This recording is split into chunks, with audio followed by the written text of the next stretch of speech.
सर्वप्रथम तुम्हा सर्वांचं आपल्या यूट्यूब चॅनलवरती हार्दिक स्वागत. तुम्हाला सर्वांना माहीतच आहे की यावर्षी आलेली एक सुवर्ण संधी ती म्हणजे पोलीस भरती. आणि पोलीस भरती ही जी नवी आलेली सुवर्ण संधी आहे, याचं जर सर्वांना सोनं करायचं असेल तर त्याकरिता मेहनत करणं अतिशय महत्त्वाचं आहे. मग मेहनत खूप दिशेने असते, त्याचे वेगवेगळे प्रकारसुद्धा असू शकतात. त्यातलाच आज एक प्रकार मी तुमच्यासाठी घेऊन आलो ते म्हणजे PYQs. मागच्या सत्रामध्ये किंवा मागच्या भरतीमध्ये झालेले पेपर आणि त्यांचे प्रश्नाची उत्तरे सोप्या पद्धतीने आज आपण ह्याच प्रकारचा पेपर जो यवतमाळ जिल्ह्याचा 2023 भरतीकरिता झालेला, त्यातील मराठी विषयाचे जे काही प्रश्न आहेत ते तुमच्यासमोर सोप्या पद्धतीने त्याचं स्पष्टीकरण तुम्हाला देण्याचा मी आज प्रयत्न करणार आहे या माध्यमातून.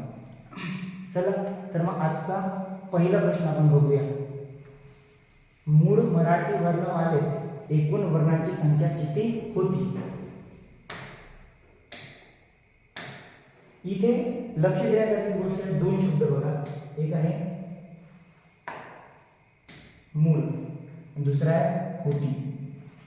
मूळ म्हणजे अगोदर आणि होती, तर याचं उत्तर योग्य राहील पर्याय क्रमांक 50. का? कारण सुरुवातीला मराठी वर्णमालेमध्ये स्वर हे 12 होते आणि स्वरादी ह्या 2 होत्या आणि व्यंजन हे 36 होते. आणि यांची जर आपण टोटल केली तर याची टोटल होते 50. पण हे पूर्वी होते, हे पूर्वी होते. आता याच्यामध्ये काहीतरी नवीन समावेश करण्यात आलेला आहे. तर ते कशाचा समावेश आहे? तर याच्यातनी 2 स्वर ऍड करण्यात आलेले आहे. ते आहे ॲ आणि ऑ. म्हणजे आता आधुनिक वर्णमालेमध्ये स्वर हे तुमचे 12 वर्ण 14 होतात आधुनिक वर्णमालेमध्ये. मग जर तुम्हाला प्रश्न आला की आधुनिक वर्णमालेमध्ये वर्णांची एकूण संख्या किती, तर तेव्हा त्याचं उत्तर येतं 52. परंतु जर तुम्हाला मूळ विचारलं तर मूळचं उत्तर मात्र येतं 50. चला पुढे जाऊ.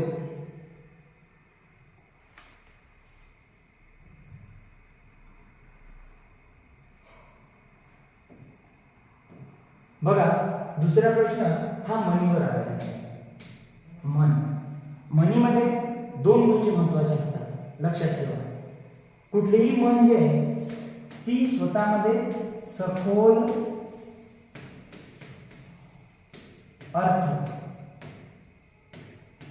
अर्थ घेऊन बसलेली असते. आणि दुसरा महत्त्वाचा मुद्दा म्हणजे ती व्यावहारिक म्हणजे सामाजिक जीवनाशी संबंधित असते. व्यावहारिक सामाजिक जीवनाशी संबंधित असते.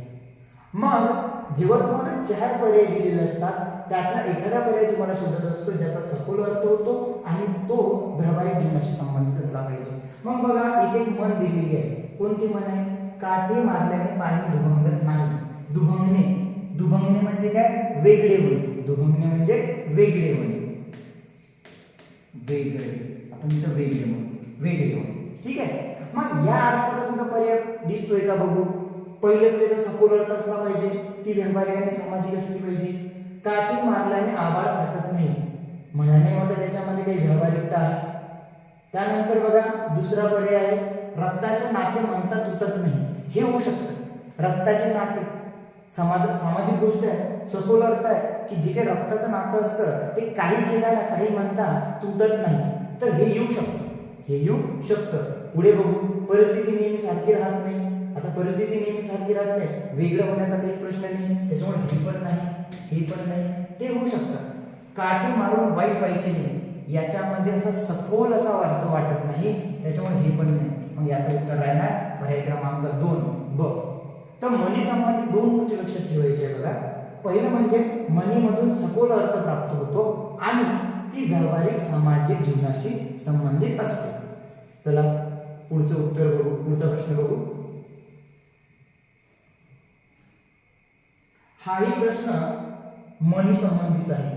मग तेच बाबा सखोल अर्थ कुठं लागतोय, सामाजिक व्यावहारिक संबंध कुठे आहे हे आपल्याला इथे शोधायचं आहे. मग बघा, निंदा करणाऱ्या माणसाचा आपल्याला फार उपयोग होतो, म्हणूनच म्हणतात की, आता यांनी अर्थ दिलेला आहे आणि तुम्हाला काय करायचंय त्याची मन शोधायचे. मग बघा, नाक दाबले की तोंड उघडते, नाही येऊ शकणार. त्यानंतर पाळत्या घागड्यावर पाणी नाही येणार. याला असं म्हणतात की बाबा एखाद्या व्यक्तीला आपण जर काहीतरी सांगतोय पण त्याच्यावर काही फरकच पडत नाही, त्याला म्हणतात पाळत्या घागड्यावर पाणी पडणे. त्यानंतर निंदेचे घर असावे शेजारी, बरोबर हेच त्याचं उत्तर आहे. निंदेचे घर असावे शेजारी हे त्याचं उत्तर आहे. त्याला पुढे बघू.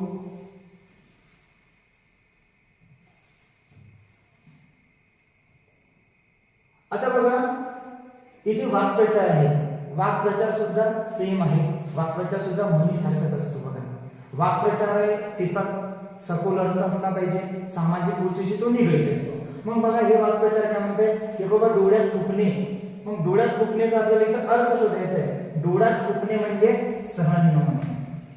सहन न होणे. आपण म्हणतो ना, एखादा व्यक्ती असतो आपल्या शेजारी, आपल्या कुठेतरी असतो आणि तो अचानक कधी कधी काय होऊन जाते की तो अचानक आपल्याला म्हणजे तो आवडत नाही. मग तो माझ्या डोळ्यात खूप खुपतोय बरं, मला तो इथे पाहिजेच नाही.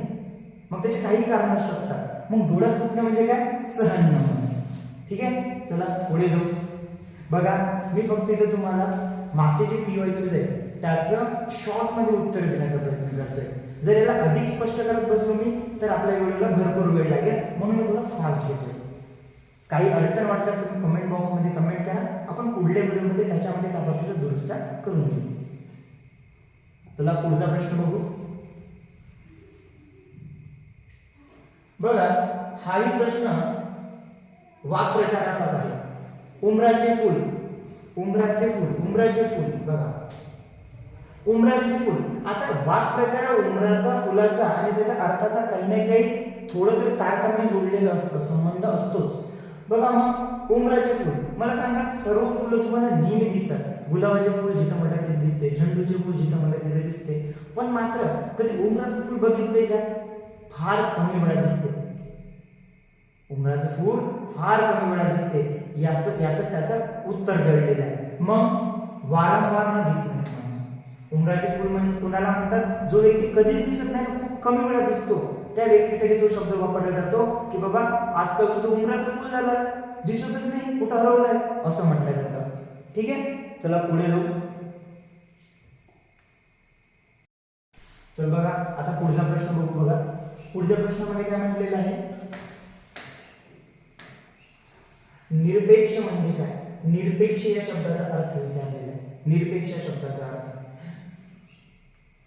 निरपेक्ष म्हणजे काय, ज्याला कशाची अपेक्षा नाही. निरपेक्ष म्हणजे ज्याला कशाची अपेक्षा नाही त्याला म्हणतात निरपेक्ष. ठीक आहे, रात्री फिरणारा कोण असतो, निशाचर. निशाचर, जो रात्री फिरतो त्याला निशाचर म्हणतात. ज्याला कोणते व्यसन नसतं त्याला निर्व्यसनी म्हणतात. लिहिता वाचता न येणारा त्याला निरक्षर म्हणतात. मग आता हे काय, हे आहे अनेक शब्दांसाठी किंवा एखाद्या शब्दसमूहासाठी दिलेला एक शब्द. ठीक आहे, चला पुढे.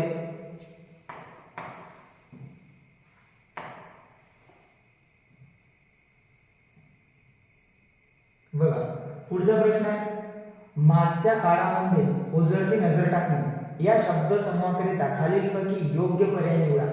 आता इथेही तुम्हाला काय दिलेलं की बाबा मागील काळामध्ये ओझरती नजर टाकणे याच्याकरिता कोणता शब्द आलेला आहे, म्हणजे शब्दसमूह दिलेला आहे. त्या शब्दासाठी एक शब्द तुम्हाला सुचवायचा आहे. तर बघा, पहिले सिंहावलोकन. सिंहावलोकन हे त्याचं उत्तर राहणार. कारण जेव्हा माणूस पूर्वी झालेल्या गोष्टीचा विचार करतो, पूर्वी झालेल्या गोष्टीचा विचार करतो आणि आपण काय केलंय मागं, त्याला म्हणतात सिंहावलोकन. त्याला काय म्हणतात, सिंहावलोकन. मागच्या काळामध्ये ओझरती नजर टाकणे, मागच्या काळात काय केलं आपण, मागच्या प्रत्येमध्ये कुठे चुकलो होतो हे थोडा विचार करणे म्हणजे सिंहावलोकन. मग तुम्ही म्हणा बाकी काय सर, संस्मरणीय. संस्मरणीय म्हणजे काय, की संस्मरणीय म्हणजे जे आठवण ठेवण्याजोगे असते.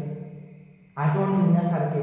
त्यानंतर चिरंजीव, दीर्घकाळ जगणार, त्याला म्हणतात चिरंजीव. त्यानंतर युगप्रवर्तक, जो संपूर्ण युगाला बदलू शकतो, त्याला म्हणतात युगप्रवर्तक. ठीक आहे, पुढे जायचं. चला पुढे जाऊ.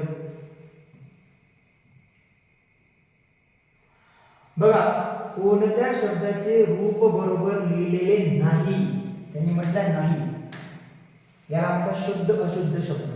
शुद्ध अशुद्ध शब्द.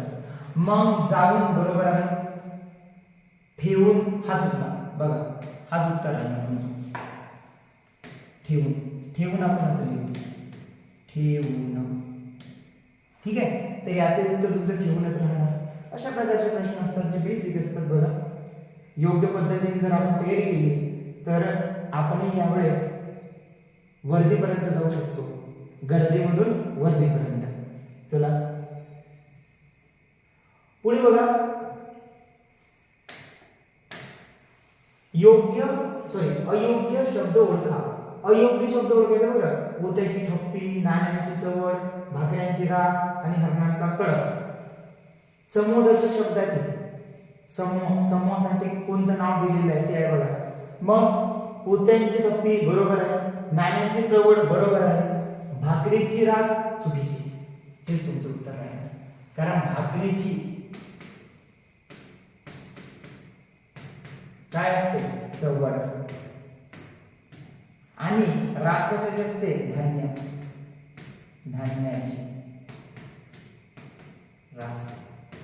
ठीक आहे, चला बाकी ते बरोबर आहे, हरणाचा कडक असतो. चला पुढचा प्रश्न बघू. बघा, अतिशय महत्वाचं आहे, मृत्युंजय या कादंबरीचे लेखक कोण? सध्या जे काही सरळ सेवा भरती कुठल्याही प्रकारचा चला, TCS घ्या, IBPS घ्या, यांचा हा अतिशय आवडीचा मुद्दा बनलेला आहे. बघा, कुठल्याही परीक्षेमध्ये एक ना एक पुस्तकासंबंधी, लेखकासंबंधी एक ना एक प्रश्न असतो. मग बघा, मृत्युंजय कादंबरी लिहिली आहे शिवाजी सावंत यांनी. कोण लिहिलेली आहे? शिवाजी सावंत यांनी. चला पुढचा प्रश्न बघू.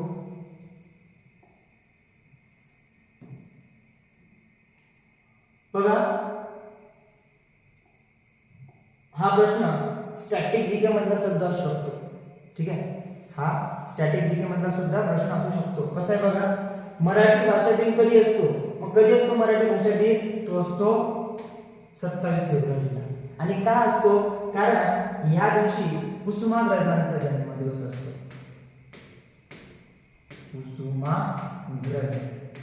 मग हे यांचं मूळ नाव काय? कुसुमाग्रज नाही, यांचं नाव आहे वा शिरवाडकर. विष्णू वामन शिरवाडकर. पूर्ण नाव काय? विष्णू वामन शिरवाडकर. आणि यांची जयंती असल्यामुळं, 27 फेब्रुवारीची जयंती असल्यामुळं हा दिवस आपण मराठी भाषा दिन म्हणून साजरा करतो. हे अतिशय लक्षात ठेवा, हे अतिशय महत्त्वाचा मुद्दा आहे. ठीक आहे, हे लक्षात ठेवा.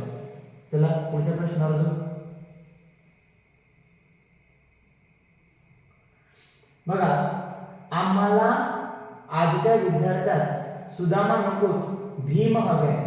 भीम हवे म्हटलं ना, सुदामा नको भीम हवे. इथं तुलना केली गेलेली आहे. काय केली गेलेली आहे? तुलना. आज आम्हाला आजच्या विद्यार्थ्यात सुदामा नको भीम हवे. भीम सारखे. ठीक आहे, तर मग हे होणार सामान्य. कोणतं नाव होणार? सामान्य. ठीक आहे, चला पुढला प्रश्न बघू.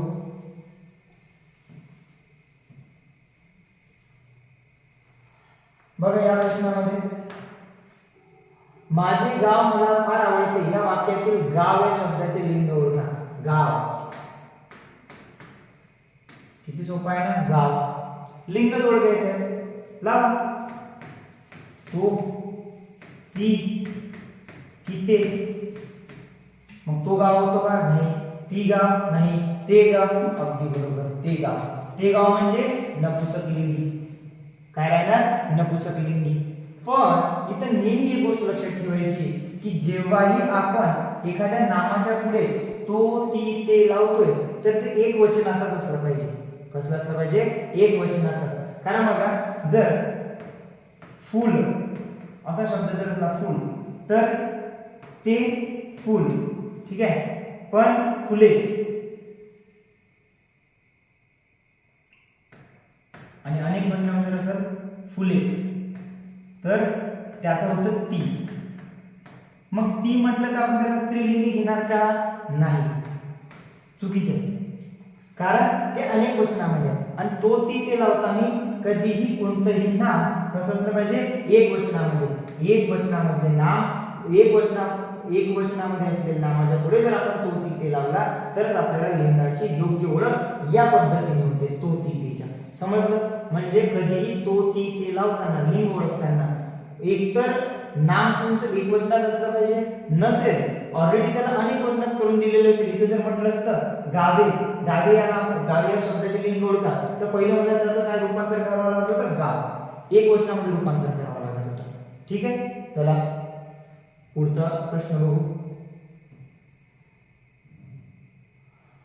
बघा, जो मुलगा अभ्यास करतो तो हुशार होतो या वाक्यातील अधोरेखित शब्दात जात ओळखा.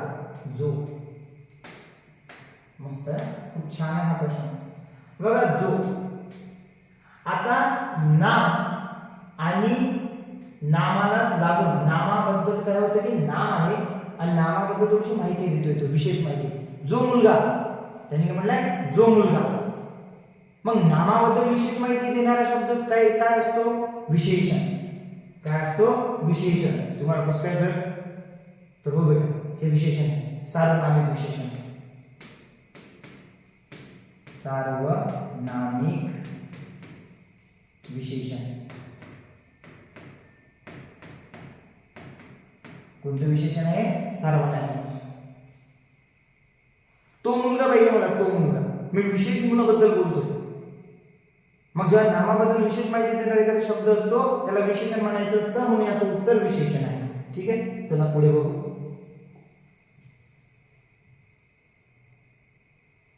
बघा, पुढला प्रश्न.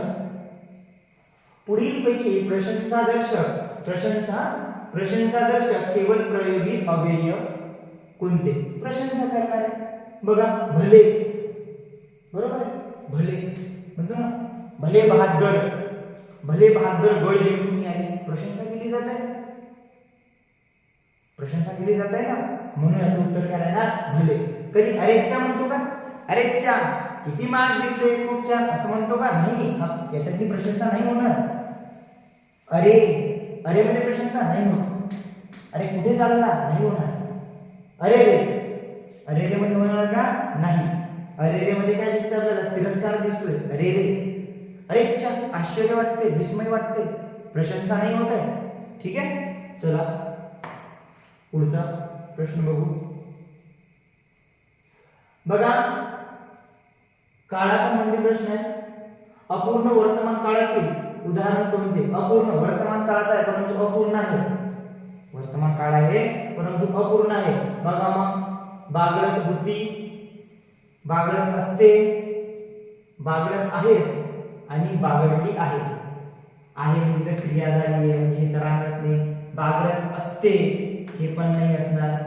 त्यानंतर बागडत होती आणि बागडत आहे, तर होती म्हटलं म्हणजे कॅन्सल झालं. बागडत आहे त्याचं उत्तर येणार बागडत आहे. अपूर्ण वर्तमान काळ. ठीक आहे, चला पुढला प्रश्न बघू. बघा, किती सोपे प्रश्न आहेत. जर थोडा विचार केला आहे, थोडासा अभ्यास करतो म्हटलं तर एकदम सोपं आहे. जर प्रत्येक गोष्टीचं स्पष्टीकरण असेल, जर एक जरी व्हिडिओ केला तुम्ही तर तुमचा अभ्यास व्यवस्थित होऊन जाईल. वाटल्यास तर आपल्या चॅनलवर आपण या सगळ्या टॉपिकचे रिलेटेड एक व्हिडिओ आणू आपण, जो 1 तासाचा राहील. त्याच्यामध्ये तुमची फुल रिव्हिजन, नियम आणि सगळ्या गोष्टी त्यातून तुम्हाला शिकवल्या जातील. बघा, पुढचा प्रश्न. हिंगाचा खडा म्हणजे खालीलपैकी काय? हिंगाचा खडा गुणधर्म. एखाद्या गोष्टीची तुलना जेव्हा केली जाते ना, तर ते ज्या व्यक्तीची तुलना किंवा ज्या गोष्टीची तुलना केली जाते त्या दोन्ही गोष्टीमध्ये काहीतरी साम्य गुणधर्म असतात, तेव्हा त्याची तुलना केली जाते. मग इथे बघा, हिंगाचा खडा, हिंगाचा खडा, हिंगामध्ये जो काही गुणधर्म आहे तो कुठे ना कुठे इथं दिसणारच. ठीक आहे, मग तल्लख माणूस, भित्रा माणूस, मूर्ख माणूस किंवा अचरट माणूस. भित्रा माणूस होणार नाही. मूर्ख माणूस हे होणार नाही. तल्लख होऊ शकतो का? तल्लख तल्लख म्हणजे तेज, झोंबणार, हिंगही तसंच असतो. ठीक आहे, म्हणजे उत्तर द्यायला ना तल्लख माणूस हे नाही येणार. चला पुढचा प्रश्न बघू बघा. सोपी आहे. समानार्थी शब्द, पाचवीला हा शब्द, पाचवीच्या विद्यार्थ्यांना मी स्वतः शिकवतोय म्हणून सांगतोय. बघा, निर्जर समानार्थी शब्द, त्याचा समानार्थी शब्द शोधायचा. निर्जर,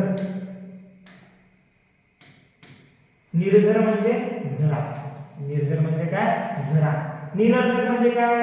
ज्याचा अर्थ नाही, ज्याचा अर्थ नाही. त्यानंतर निर्जन. निर्जन म्हणजे काय? जिथं कोणीच व्यक्ती नाही, निर्जन असतं नाही का, तो विरान पडलेलं ठिकाण, त्याला म्हणतात निर्जन. त्यानंतर झबला. आता झबला एक प्रकारे हे असतं ना, काय म्हणतात आपलं जे महिला घालतात त्यालाही म्हणू शकतो आपण, गाऊन जस्ट लाईक. ओके, ठीक आहे. चला पुढे जाऊ बघा.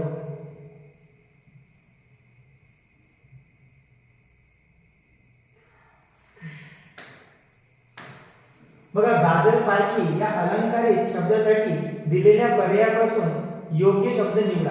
आता गाजर पारखी हा अलंकारिक शब्द आहे आणि या अलंकारिक शब्दापासून जे काही शब्द दिलेले ते तुम्हाला ओळखायचे. बघा, मग गाजर विकणारा नाही, गाजर विकणारा थोडी गाजर पारखी म्हणतो. श्रीमंत नाही, कसलीही पारख नसलेला, बरोबर, कसलीही पारख नसलेला. पारख म्हणजे ओळख, बरं, ओळख. ठीक आहे, आपण म्हणतो ना, तुला काय गाजर समजते म्हणतो की नाही म्हणत. एखादा मुलगा आला आणि त्याला जर काही समजत नाही तरी आपल्याला काहीतरी सांगतोय आणि त्याला म्हणतो तुला काय गाजर समजतं रे, ग्राउंडवर आला 1600 मीटर, मला सांगतो का तू? हा, पळायला